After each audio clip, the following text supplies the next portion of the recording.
you've explored the topic of athletes making political stands. What Colin Kaepernick is doing goes beyond sports, Deborah. What impact is Kaepernick having in the greater conversation about racial and social inequality? Well, that's just it. There's a long tradition of Black athletes in social protests. So if you look at Jack Johnson or Joe Louis or the 18 Black Olympians in 1936, they've all created this connective tissue that forces us to discuss modern civil rights actions and discourse. And Colin is a part of that tradition.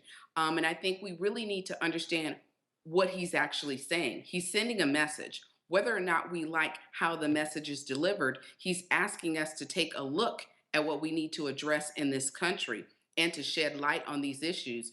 I'm very grateful for him using his celebrity platform to bring this to our attention. As I said, this is a tradition. This is how we create the necessary dialogue and spark the response to create change. We're talking about his action, but we're also talking about the issues. And that's what's important here, how we deal with this message of inequality and implicit bias.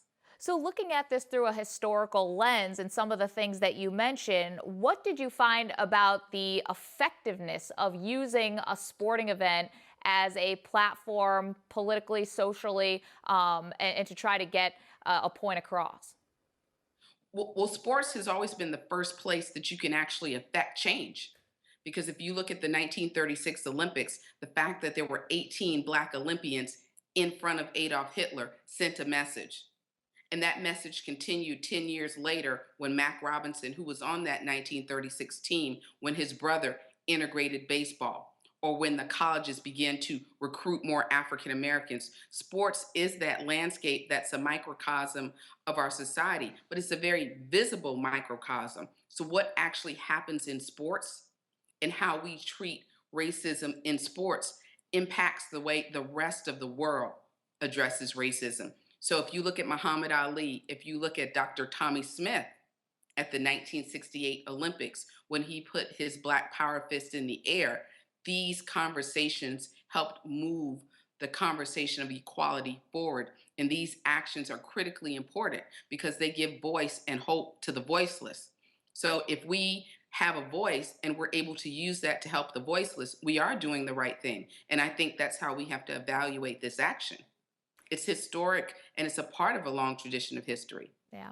What about the critics? Obviously, there have been many and many fellow football players who have spoken out. Victor Cruz among them. Also, one of Kaepernick's former teammates, Alex Boone, who called the act shameful. What would you say to those critics?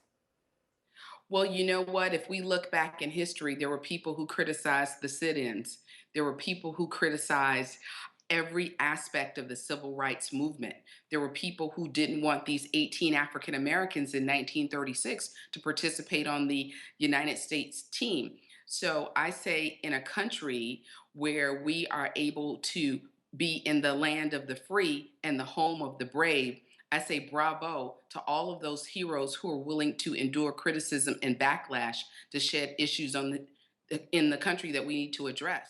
Cowboys running back Ezekiel Elliott, video acquired by TMZ, shows the rookie at a marijuana dispensary in Seattle just hours before his preseason debut against the Seahawks. But don't panic, Cowboys fans.